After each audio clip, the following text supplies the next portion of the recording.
Hey Sneak Peekers, it's Lily. We're here on the carpet for the Makings of Curtis Mayfield at South by Southwest. We're going to interview the crew.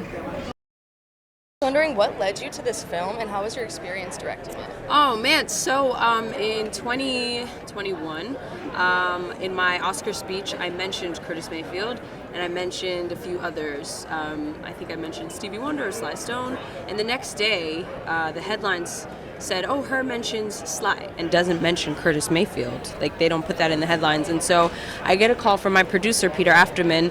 Says, I have, the rights to Curtis Mayfield to tell the story. Would you like to direct? And it was a crazy opportunity, and I was just like, man, it just didn't sink in right away. But eventually, we were able to do it, and it's been the craziest process. And I love Curtis Mayfield, so I'm just honored to be able to, share his legacy. Yeah, for sure. That's so exciting. What does it mean to you to see it premiere today? Oh my gosh, you have no idea. I'm so nervous, but I'm so excited. We've been working so hard on it, and this is not a very traditional doc. I'm in it talking to people. You get to experience the conversations. So I think people are gonna love it. But it's crazy. It's surreal. Can you tell me what is unique about this film in comparison to your other music-related productions?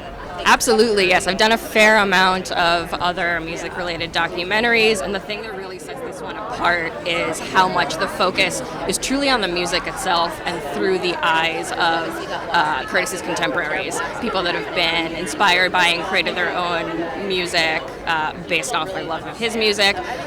So it's a lot less biographical than some of the other projects, but at the same time, you still end up learning so much about this man, so much about this artist, but from a lens that's less based off, the dates, and milestones of his life, and more just focusing on, the long-lasting music that he created.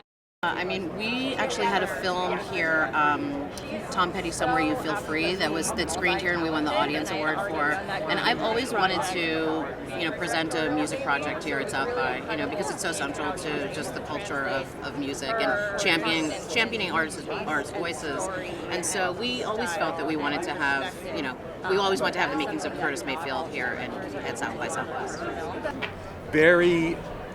It's very music infused. We don't talk about the story of Curtis and his family and his first wife, and this was the one that I've always wanted to make. Other ones, Might Get Loud was one I really wanted to make because of the collaborations and between the guys, but this one to me is the ultimate because it's all about the music, and that's what Gabby wanted to do. Just make something all about the music, not just get into the other sort of stuff. So this is by far the most musical and has the most. We have maybe 70 songs in total throughout the doc, because we do little intercuts of there's a Maxwell, then we cut to his Pretty Wings song, and he talks about his falsetto, but you hear that, then you go back, and that's again, getting rights and making, doing stuff, and all of the artists were so in love with Curtis. I sent every one of them their clips, and they're like, we love it, we're thrilled. So I'm very.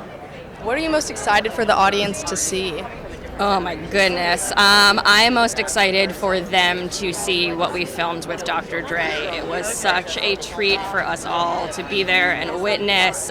You really see him as an artist light up and get inspired in a way that feels really special. So I think the audiences are going to react to that. What I'm most excited about for the audiences to see after they see the makings of Curtis Mayfield is, I just want people to learn more about not just his music, but his life through his music. He spoke from so many different perspectives, and he was really, just even in the 60s and 70s, he was so ahead of his time. He was before Marvin Gaye. I'm hearing Peter saying the same thing I'm saying, but he really was before Marvin Gaye, before Stevie Wonder, with all of the messaging songs. He was doing this cultural reporting before anybody, and I think he really opened the doors and made it okay. What's some advice you could give to young people trying to break into the industry?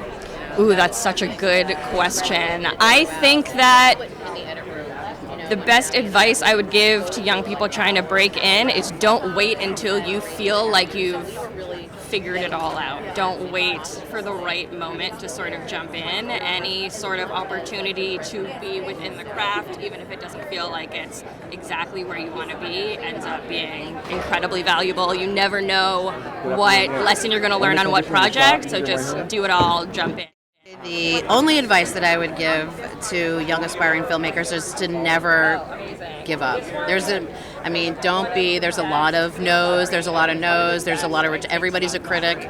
You know, it's really, really hard to make a film, whether it's a short film or a feature length film, whatever, you know, whether it's a documentary or narrative, but you just have to, if you stay truthful to your voice and your message, then don't listen to what anybody says. Thank you so much for watching. For more South by Southwest coverage, check out our channel.